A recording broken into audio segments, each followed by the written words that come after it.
Hi dears, welcome to my dream daily designs. Golden beads വെച്ചൊരു mehndi design ചെയ്ത് നോക്കിയാലോ? എന്നാൽ പോവാം വീഡിയോയിലേക്ക്.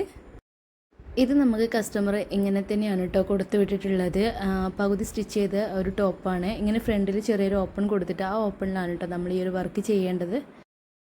ഒരു ഓഫ് വൈറ്റ് കളറായിരുന്നു കേട്ടോ ഡ്രസ്സ്. അതിലേക്ക് ഗോൾഡൻ കളേഴ്സ് ആയിരുന്നു കേട്ടോ തീം കൊടുത്ത് തന്നിട്ടുണ്ടായിരുന്നത്.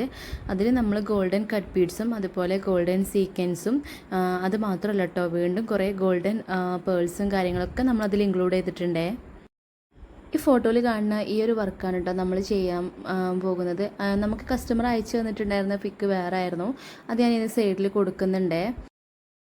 കാരണം അതിൻ്റെ വർക്ക് ഒട്ടും ക്ലിയർ ആയിരുന്നില്ല, ബ്ലർ ചെയ്തിട്ടായിരുന്നു കണ്ടിരുന്നത് കേട്ടോ. അപ്പോൾ അത് ഒരു ഗോൾഡൻ ബീഡ്സ് വെച്ചിട്ടുള്ള എന്തൊരു വർക്കായിരുന്നു. പക്ഷെ നമുക്കത് ക്ലിയർ ആയിട്ട് മനസ്സിലാവുന്നുണ്ടായിരുന്നില്ല എന്ത് വർക്കാണ് അവിടെ കൊടുത്തിട്ടുള്ളതെന്ന്. അതുകൊണ്ട് തന്നെ നമുക്ക് വേറൊരു വർക്കുകളൊക്കെ നമ്മൾ സെലക്ട് ചെയ്തിട്ട് അങ്ങനെ കസ്റ്റമറായിട്ട് സംസാരിച്ചിട്ടാണ് കേട്ടോ ഇങ്ങനെ ഒരു മെഹന്തി ഡിസൈൻ ചെയ്യാമെന്ന് വിചാരിച്ചിട്ടുണ്ടായിരുന്നത്.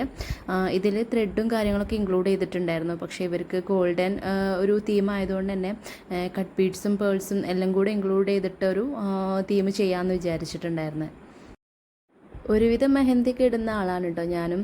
പക്ഷേ ഇന്ന് വരെ ഡ്രസ്സിൽ മെഹന്തി ഡിസൈൻ ചെയ്ത് നോക്കിയിട്ടില്ല. അങ്ങനെ ഒരു ചാൻസ് ഇതുവരെ കിട്ടിയിട്ടുണ്ടായിരുന്നില്ല. എന്തായാലും ഇങ്ങനൊരു ഓർഡർ കിട്ടിയപ്പോൾ ഞാനതൊന്ന് ട്രൈ ചെയ്ത് നോക്കാമെന്ന് വിചാരിച്ചു. എൻ്റെ ഒരു ഫസ്റ്റ് എക്സ്പീരിയൻസ് തന്നെയാണ് കേട്ടോ.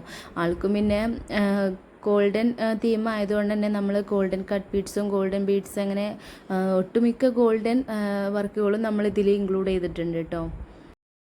സത്യത്തിൽ ഈ ഒരു ഓർഡർ വന്നപ്പോഴും ഞാൻ മുന്നേ പറഞ്ഞിട്ടുണ്ടായിരുന്നല്ലോ, ഒരു കല്യാണത്തിൻ്റെ സീസൺ ആയതുകൊണ്ട് തന്നെ പുറത്തുനിന്നൊരു വർക്ക് എടുക്കണ്ടെന്ന് വിചാരിച്ചിട്ടുണ്ട് ടൈമായിരുന്നു. ആ ടൈമിലാണ് എനിക്ക് ഡോക്ടർ ഒരു വർക്ക് വന്നിട്ടുണ്ടായിരുന്നത്. അത് സിമ്പിൾ ആയതുകൊണ്ട് ഞാൻ ചെയ്തു കൊടുത്തിട്ടുണ്ടായിരുന്നു.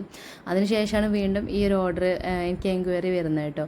അപ്പോഴും ഞാൻ പറഞ്ഞിട്ടുണ്ടായിരുന്നു എനിക്ക് ചെയ്യാൻ പറ്റില്ല, കുറച്ച് ഹെവി വർക്കുകൾ ചെയ്യാനുണ്ട് എന്നുള്ളത്. അപ്പോൾ അവരിങ്ങനെ കാണിച്ചിട്ട് ഈ ഒരു സിമ്പിൾ വർക്ക് ഈ ഒരു കട്ടിൻ്റെ അവിടെ മാത്രം ചെയ്താൽ മതി എന്ന് പറഞ്ഞിട്ടുണ്ടായിരുന്നു. പക്ഷേ ഇതൊരിക്കലും ഒരു മെഹന്തി ഡിസൈനിലേക്ക് വരുമെന്ന് ഞാൻ ഒട്ടും പ്രതീക്ഷിച്ചിട്ടുണ്ടായിരുന്നില്ല.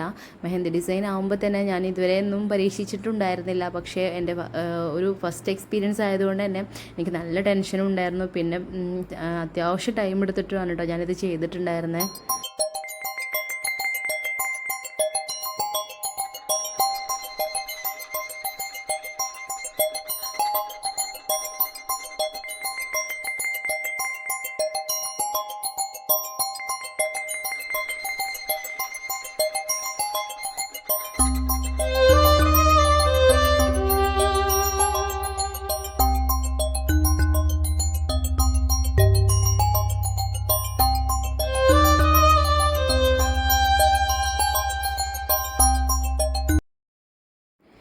ഈ വർക്ക് സ്റ്റാർട്ട് ചെയ്യുമ്പോൾ ഞാൻ ആദ്യം ഫിക്സ് ചെയ്തിട്ടുണ്ടായിരുന്ന ഈ ഒരു ഗോൾഡൻ കട്ട് ബീഡ്സും അതുപോലെ ഈ ഗോൾഡൻ സീക്വൻസും മാത്രമായിരുന്നു കേട്ടോ. പിന്നെ ചെയ്തു വന്നപ്പോഴാണ് ബാക്കിയുള്ള ബീഡ്സും അതുപോലെയുള്ള ആ ഒരു ഗോതമ്പ് മണിയൊക്കെ ഞാൻ യൂസ് ചെയ്തിട്ടുണ്ടായിരുന്നത്. പിന്നീടാണ് ആ ഒരു ഇതിൻ്റെ യൂസ്ഫുൾ എത്രത്തോളമാണെന്ന് പിന്നെ മനസ്സിലാക്കിയിട്ടുണ്ടായിരുന്നത്. അപ്പോൾ ഈ ഒരു സിമ്പിൾ മെഹന്തി ഡിസൈൻ നിങ്ങൾക്ക് ഇഷ്ടമായിട്ടുണ്ടെങ്കിൽ ലൈക്ക് ചെയ്യാനും കമൻറ്റ് ചെയ്യാനും മറക്കരുതേ. പിന്നെ നമ്മുടെ ചാനൽ ഇതുവരെ സബ്സ്ക്രൈബ് ചെയ്യാതെ കാണുന്നവരുണ്ടെങ്കിൽ ഒന്ന് പെട്ടെന്ന് സബ്സ്ക്രൈബ് ചെയ്ത് കൂടെ കൂടിക്കോളൂ. ഇതുപോലുള്ള വെറൈറ്റി ഡിസൈൻ ഉണ്ട് നമുക്ക് വീണ്ടും കാണാമേ. പിന്നെ ഞാൻ ഈ ചെയ്യുന്ന ഈ വർക്കുകളൊക്കെ നിങ്ങൾക്ക് ഇഷ്ടപ്പെടുന്നുണ്ടെന്നുണ്ടെങ്കിൽ നമ്മളെ കോൺടാക്റ്റ് ചെയ്യേണ്ട വാട്സപ്പ് നമ്പർ ഞാൻ താഴെ കൊടുക്കുന്നുണ്ട്. നിങ്ങൾക്കും ഇതുപോലുള്ള ഡ്രസ്സുകൾ കസ്റ്റമൈസ് ചെയ്ത് തരണമെന്നുണ്ടെങ്കിൽ നമ്മളെ കോൺടാക്റ്റ് ചെയ്യാവുന്നതാണ് കേട്ടോ. അപ്പോൾ ഈ ഫൈനൽ ലുക്കൊന്ന് കണ്ടു നോക്കൂ. ഇഷ്ടമായാൽ ലൈക്ക് ചെയ്യാൻ മറക്കല്ലേ. പിന്നെ ഇതുവരെ സപ്പോർട്ട് ചെയ്ത എല്ലാ കൂട്ടുകാരും ഇനി അങ്ങോട്ട് സപ്പോർട്ട് ചെയ്യണേ.